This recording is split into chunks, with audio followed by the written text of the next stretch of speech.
BJP প্রার্থী মুর্শিদাবাদে কান্দি, সুবীর নাগ Chuchura BJP জয়ী, দেবাংশু ভট্টাচার্যকে হারিয়ে জয়ী ভরত ছেত্রী কালিম্পং, হকির ভারতীয় অধিনায়ক প্রাক্তন বিজেপির জয়ী। এখনো পর্যন্ত 13 আসনে জয়ী বিজেপি। মেটিয়াবুরুজে আব্দুল খালেক মোল্লা তৃণমূলের জয়ী। অন্যদিকে গৌরী শঙ্কর ঘোষ আবার জয়ী। গতবারও 21-এও জয়লাভ করেছিলেন মুর্শিদাবাদ থেকে, এবারেও জয়ী গৌরী শঙ্কর ঘোষ। শঙ্কর গুছাইত মেদিনীপুর কেন্দ্রে জয়ী।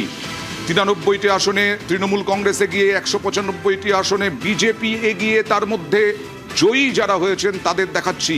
স্বরাজ ঘোষ সপ্তগ্রাম থেকে জয়ী হয়েছেন। শঙ্কর ঘোষ 7 রাউন্ডেই 30,000 ভোটে এগিয়েছিলেন, তিনি জয়ী হয়েছেন। 14টা রাউন্ডের পরে বহু ব্যবধানে জয়ী হয়েছেন। তৃণমূলের রেয়াত হোসেন সরকার ভগবান গোলা জয়ী হয়েছেন।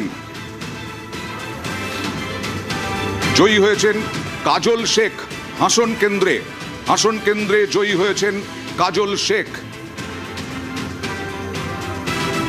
হুমায়ুন কবির জয়ী হয়েছেন রেজিনগর থেকে।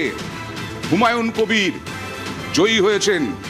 অরিজিৎ রায় বারাবণী থেকে বিজেপির জয়ী প্রার্থী। এখনো পর্যন্ত জয়ী প্রার্থী অরিজিৎ রায়। অজয় কুমার পোদ্দার কুলটি থেকে জয়লাভ করেছেন। কুলটির প্রার্থী ছিলেন অজয় কুমার পোদ্দার। 13টি আসনে জয়ী, তার মধ্যে দেখালাম বিজেপির 5টি আসনে জয়ী তৃণমূল। আব্দুল আজিজ লালগোলা জয়ী প্রার্থী তৃণমূলের। 94টি আসনে এগিয়ে তৃণমূল, বিজেপি 194টা আসনে এগিয়ে, বামে 1টি আসনে এগিয়ে, কংগ্রেস 1টি আসনে এগিয়ে, অন্যান্যরা 3টি আসনে এগিয়ে। 100টি আসনের ফারাক রয়েছে এখনো পর্যন্ত।